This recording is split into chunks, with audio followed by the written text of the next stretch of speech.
श्रीमन्महागणाधिपतये नमः। श्री सरस्वत्यै नमः। श्री गुरुभ्यो नमः। गणनाथ सरस्वती रवि शुक्र बृहस्पति पंचेतानि स्मरे नित्यं वेदवाणी प्रवर्तते। अवधूत चिंतन श्री गुरुदेव दत्त जगदम्बा माता की जय।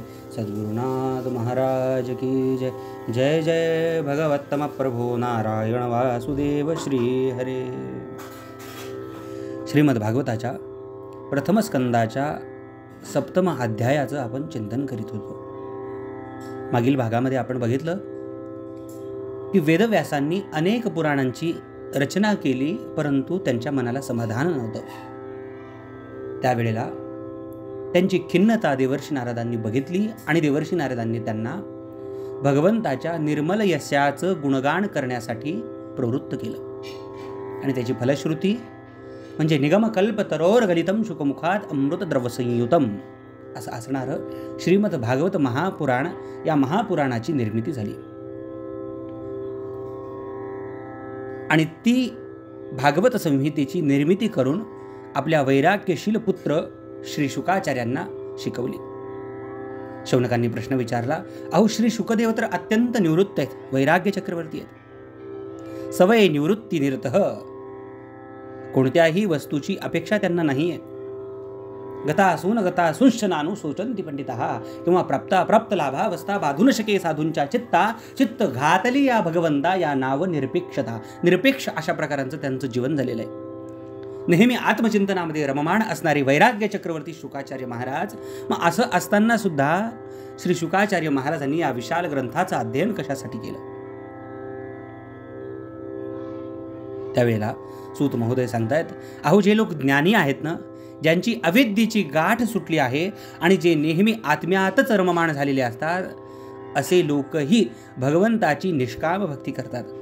अहो त्याचं कारणच तसं आहे म्हणे, भगवंताचे गुण इतके मधुर आहेत की ते सर्वांना आपल्याकडे आकर्षून घेतात। बरं का, भगवान शुकदेव तर भगवत भक्तांना अत्यंत प्रिय आहेत आणि स्वतः भगवान असलेल्या वेदव्यासांचे पुत्र आहेत। त्यांच्या हृदयाला भगवंताच्या गुणांनी आकर्षून घेतलंय आणि त्याचमुळे त्यांनी या विशाल ग्रंथाचं अध्ययन केलं। बरं, आपण मागील भागात बघितलं होतं की शौनक आदी ऋषींनी अनेक प्रश्न विचारले की व्यासांनी रचना कशासाठी केली, त्यांची प्रेरणा कोण होती, शुकाचार्यांनी ह्या भागवताचं अध्ययन कशासाठी केलं, इथपर्यंतच्या प्रश्नाची उत्तरे मिळाली आपल्याला। त्यांनी आणखी एक प्रश्न विचारले होते की परीक्षित राजा जे अत्यंत शूर होते, त्यांना हे भागवत श्रवण करावं अशी इच्छा निर्माण का झाली? शुकदेवांची आणि परीक्षित राजांची भेट कशी झाली? आणि एवढा ऐश्वर्य संपन्न परीक्षित राजा, ज्यांचं असं वर्णन केलंय की परीक्षित राजा ज्या चौरंगावरती आपले पाय ठेवायचे त्या चौरंगाला नमस्कार करून शत्रू राजे परीक्षित राजांना धन अर्पण करायचे। एवढी वीरता, एवढी शौर्यता परीक्षित राजांकडे असताना देखील आपल्या राज्याचा, संपत्तीचा आणि प्राणांचा त्याग करण्याची इच्छा त्या परीक्षित राजाच्या अंतःकरणात कशासाठी निर्माण झाली? असे काही प्रश्न विचारले होते आणि त्यामुळे त्या प्रश्नांची उत्तरं देण्यासाठी सूत महोदय सांगतायत की आता मी राजर्षी परीक्षितांचा जन्म, कर्म आणि मोक्ष तसेच पांडवांच्या स्वर्गारोहणाची कथा सांगतो, कारण त्यातूनच भगवान श्रीकृष्णांच्या अनेक कथांचा उगम होतो। आणि कथा सांगायला सुरुवात केली ज्यावेळी कौरव पांडवांच्या युद्धात दोन्ही पक्षातील पुष्कळसे वीर मारले गेले आणि भीमाच्या गदा प्रहाराने दुर्योधनाची मांडी भंगली। दुर्योधनासी मारिली गदा घेतला प्राण तो केवळ पंचानन, संत वाङ्मयात वर्णन केले। बरं, त्यावेळेला अश्वत्थामाने आपला राजा असणारा दुर्योधन याला आनंद वाटावा, याचं प्रिय करण्यासाठी म्हणून द्रौपदी मातेच्या झोपलेल्या मुलांची मस्तके छाटून दुर्योधनाला भेट म्हणून आणून दिली। कशासाठी? की दुर्योधनाला आनंद वाटावा मरता की अरे पांडवांचं काहीतरी वाईट झालं। पण भागवतकार वर्णन करतायत, अहो हे कृत्य त्या लहान मुलाला मारलेलं दुर्योधनाला सुद्धा आवडलं नाही, कारण हे अत्यंत नीच कर्म, अधम कर्म सांगितलेले आहे आणि अशा नीच कर्मांची सर्वच जण निंदा करतात। आणि त्या मुलांची माता द्रौपदी आपल्या पुत्राच्या निधनाची वार्ता ऐकून अत्यंत दुःखी झाली। माता शिशूनां निधनं सुतानां निशम्य घोरं परितप्यमाना तदा रुदद्बाष्प कलाकुलाक्षी तां सांत्वयन्नाह किरीटमाली. किरीटमाली हे अर्जुनाचं नाव आहे. आणि माता शिशूनाम निधनम सुतानाम निशम्य घोरम परितप्यमाना. त्या मुलांची माता द्रौपदी आपल्या पुत्राच्या निधनाची वार्ता ऐकून अत्यंत दुःखित झाली. तिच्या नेत्रांमधून बाष्पकला कुलाक्षी तदा रुदत बाष्पकला कुलाक्षी, नेत्रातून आसवे वाहू लागली, रडू लागली. आणि ताम सांत्वयन्नाह किरीटमाली, अर्जुन तिचे सांत्वन करून म्हणाला, हे कल्याणी, हे द्रौपदी, जेव्हा मी त्या आतताई अधमाचं मस्तक माझ्या गांडीव धनुष्याच्या बाणांनी छाटून तुला ते भेट म्हणून आणून देईल आणि आपल्या मुलांचा अंत्यविधी झाल्यावर तू त्या मस्तकावर पाय ठेवून स्नान करशील, त्याच वेळी मी तुझे अश्रू पुसले असं होईल बरं का. इथे शब्द वापरलाय आतताई, शिर आतताई नह. आतताई म्हणजे काय? शास्त्रानं 6 लोकांना आतताई म्हटलंय. आग लावणारा, विष देणारा, दुष्ट हेतूने हातात शस्त्र घेणारा, धन लुटणारा, शेत बळकावणारा व स्त्री पळवणारा, या 6 आतताई म्हटलंय. आणि या आतताईचा शिरच्छेद करेल गांडीव धनुष्याने आणि ते मस्तकावरती पाय ठेवून तू स्नान करशील, त्यावेळेला मी तुझं दुःख कमी केलं, तुझं सांत्वन केलं असं मी मानेल, अशी प्रतिज्ञा केली. आणि अर्जुनाच्या अशा विलक्षण शब्दांनी द्रौपदीचं सांत्वन झालं. आणि आपले भगवान श्रीकृष्णांना सारथी बनवून अंगावर कवच धारण करून आपले भयंकर गांडीव धनुष्य घेऊन अर्जुन रथावरती बसलेत आणि गुरुपुत्र अश्वत्थाम्याचा पाठलाग त्यांनी सुरू केला.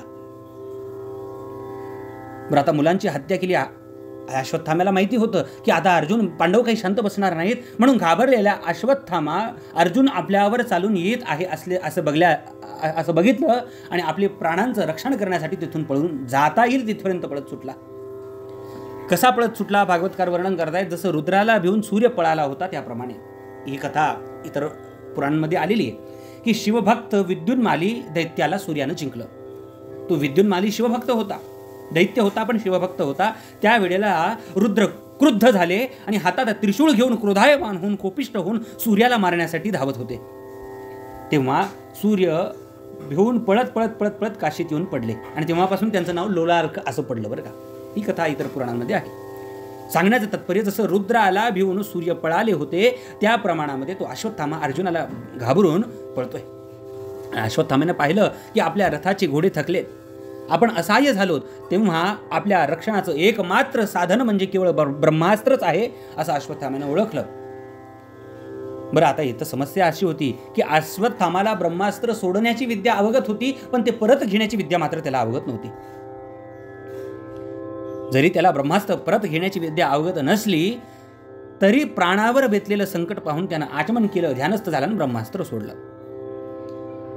बरं, ते ब्रह्मास्त्र सोडल्यानंतर सर्व दिशांना एक प्रचंड तेज पसरलं. अर्जुनानं जाणलं की आपल्या प्राणावरच बेतलं आहे, हे फार मोठं संकट आपल्या प्राणावर आलं हे अर्जुनाच्या लक्षात आलं. त्यावेळेला अर्जुनांनी कृष्णाची प्रार्थना केली. कृष्ण कृष्ण महाभावो भक्त नाम भयंकर त्वमेको दैहमानानाम अपवर्गोसी संस्कृते. कृष्ण कृष्ण महाभागो बाहो भक्तानाम भयंकर. हे कृष्णा, हे श्रीकृष्णा महाभावो, आपण भक्तांना अभय देणारे आहात. त्वमेको दैहमानानाम, संसाराच्या धगधगत्या आगीत होरपळून निघणाऱ्या जीवांना अपवर्गोसी संस्कृते, हे जीवांना त्यापासून मुक्ती देणारे आपणच आहात. अहो, पृथ्वीवरील दैत्यांचा भार नाहीसा करण्यासाठी आणि तुमच्या अनन्य प्रेमी भक्तांनी तुमचे निरंतर स्मरण ध्यान करावे, यासाठी तर तुमचा अवतार न हो देवा. स्वयंप्रकाश रूप श्रीकृष्ण परमात्मा भगवंता, हे भयंकर तेज सर्व दिशांनी माझ्याकडे येत आहे. हे काय आहे, कुठून येत आहे याचं ज्ञान मला नाही. त्यावेळेला भगवान परमात्मा सांगतायत, अर्जुना, अश्वत्थामाने आपल्यावर प्राण संकट आल्याने हे ब्रह्मास्त्र सोडले असं समज. परंतु त्या अश्वत्थामाला ते ब्रह्मास्त्र परत कसं घ्यावं याचं ज्ञान नाही. बरं, या अस्त्राचा पाडाव करण्याची अन्य कोणत्याही अस्त्रामध्ये शक्ती नाही.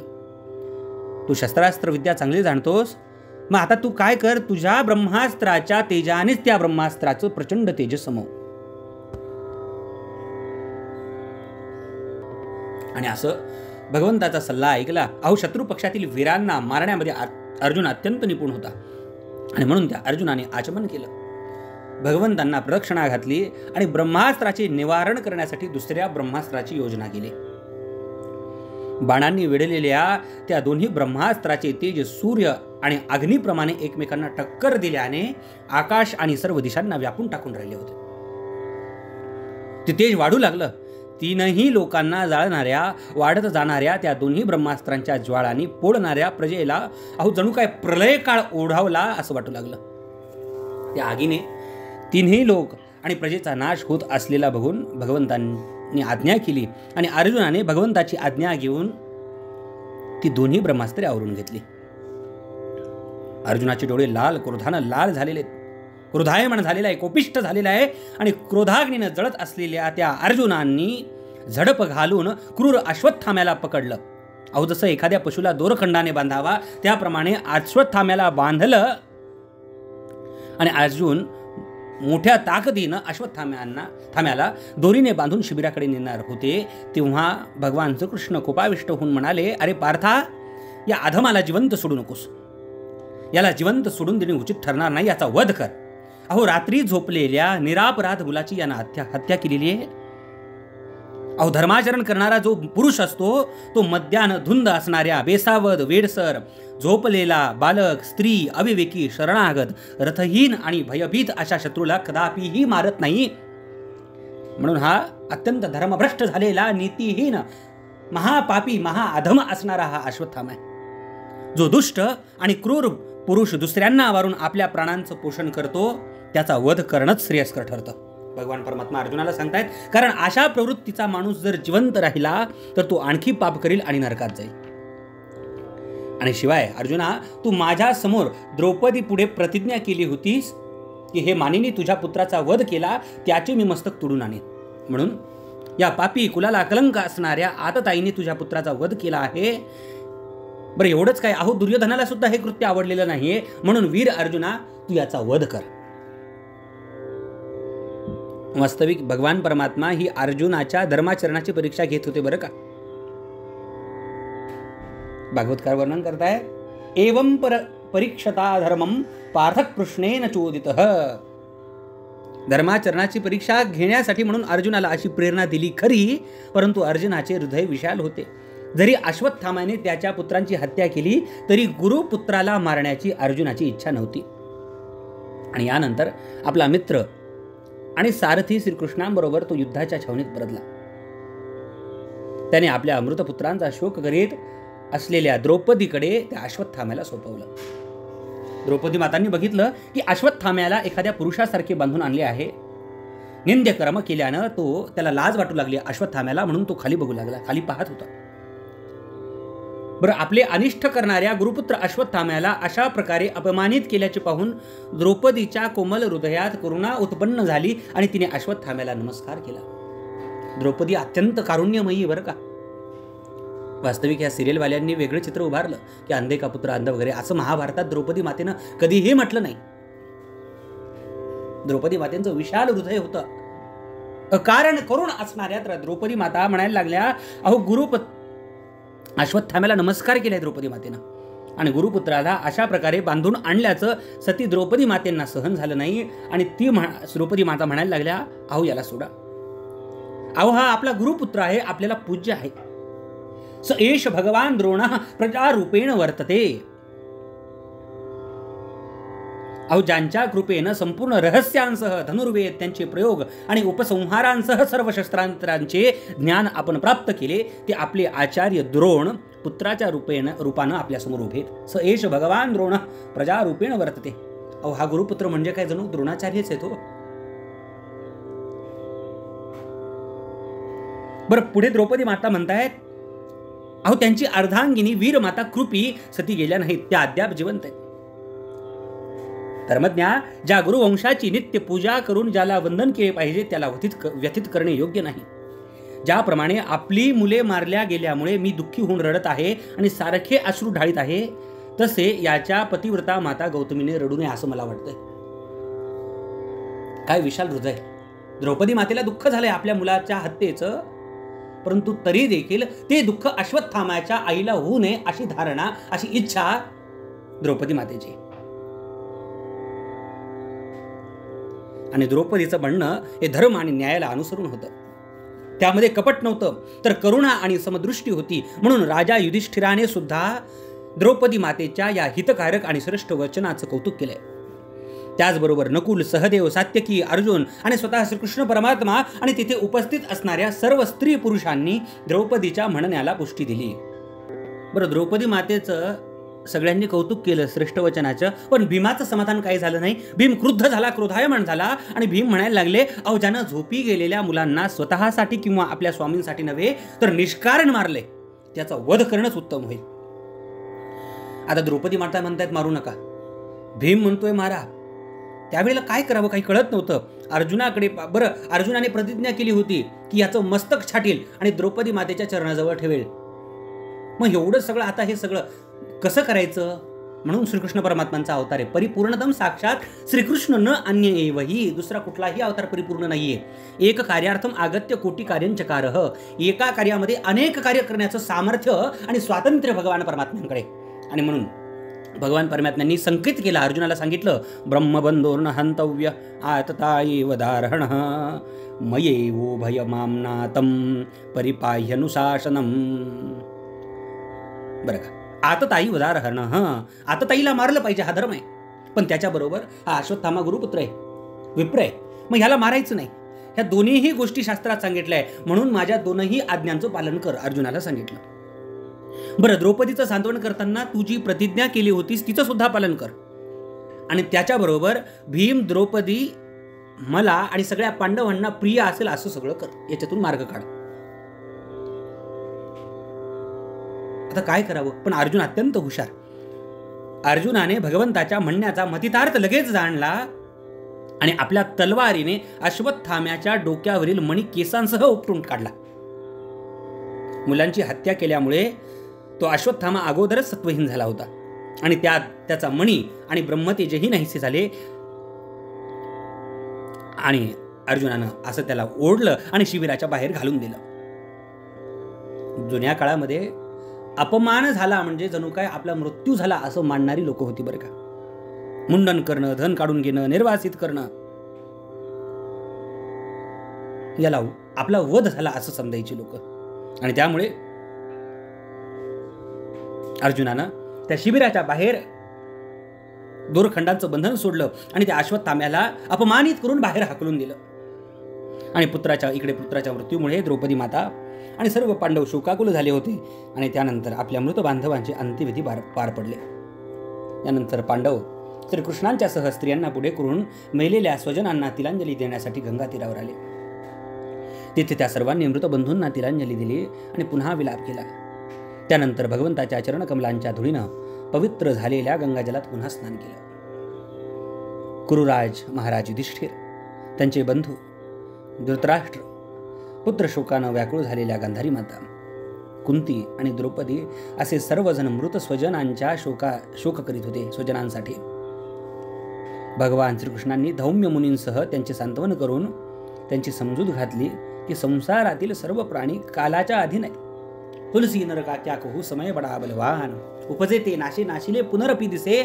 अहो, जो जन्माला आला त्याला मरण निश्चित आहे. पुढे भागवताच्या दशमस्कंदामध्ये हे वर्णन येणार आहे. मृत्यूर्जन्मवताम वीर देहेन सहजायते. ज्या वेळेला तुमचा देह हा पृथ्वी तलावर येतो त्याच्याबरोबर एक गोष्ट शाश्वतपणे त्या देहाबरोबर येते, त्याचं नाव आहे मृत्यू. अद्यवाब्द शतांते वा मृत्यूर्वै प्राणिनाम द्रोहा. आज नाही तर नाही, 100 वर्षानं का होईना मृत्यू येणारच आहे. भागवतात सांगितले मृत्यू चिरंतन सत्य आहे. भगवद्गीतेमध्ये सुद्धा जातस्य हि ध्रुव मृत्यू निश्चित आहे सांगितलंय. महाभारतामध्ये सुद्धा अहन्याहानी भूतानि गच्छन्ति हयमालयम शेषाः स्थावरम इच्छन्ति किमाश्चर्यमतप्रम. यक्ष प्रश्नामध्ये ज्या वेळेला युधिष्ठिरांना त्या यक्षाने या जगातलं सगळ्यात मोठं आश्चर्य काय असं विचारलं, त्यावेळेला युधिष्ठिर धर्मराजा म्हणतायत अहन्यहानी भूतानि गच्छन्ति हयमालयम. अहो, जो जन्माला आला तो मरणार निश्चित आहे, परंतु तरी सुद्धा म्हणजे एखाद्याच्या अंत्यसंस्काराला गेले, तो मरताना बघतायत, त्याचा देह जळताना बघतायत, तरी सुद्धा मी मात्र स्थिरस्थावर इथं राहणार आहे अशी धारणा करतात. हे जगातलं सगळ्यात मोठं आश्चर्य म्हणजे मरण निश्चित आहे.